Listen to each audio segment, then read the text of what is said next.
It's the 1970s in London. There's a vampire on the loose, and two men are about to butt heads.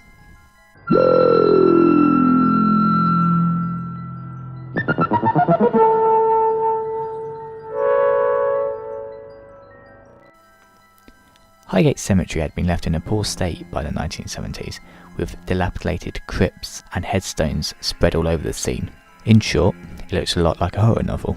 So when a group of young people interested in the occult made the graveyard their haunt, something interesting was bound to happen.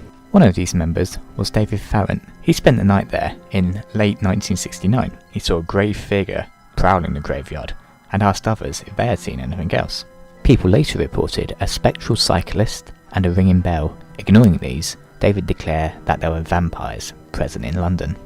David Farrant was quickly joined by another man called Sheen Manchester, a man who claimed to be an exorcist. Sheen had a theory that a coffin had been brought from Romania to England in the 18th century. This, as you can guess, isn't backed up by any historical documents or any evidence. However, this claim, along with David's, made the idea of a vampire stick in the public mind.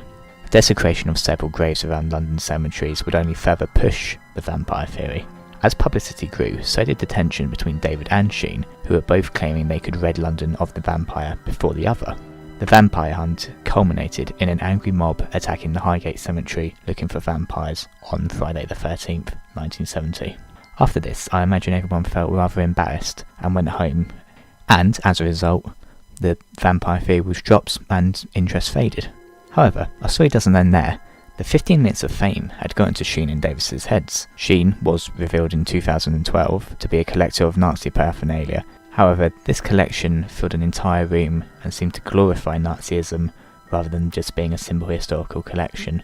Sheen Manchester claims it's all for historical interest. David Farrant's fall from grace is a lot more interesting. He was found naked in an abandoned house, attempting to do a pagan ritual to cleanse the house of a ghost. He was dismissed and given a warning. However, he was later back in court after a headless corpse had been found in a local resident's car, and Highgate Cemetery had been further vandalised. He was found with pictures of this vandalisation in his possession, which led to him being sentenced to 4 years in prison. He denies all of these actions and instead blames them on Satanists.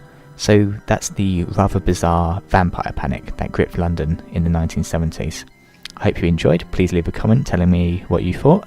Thank you so much for watching. This has been the Unenlightened University, signing off.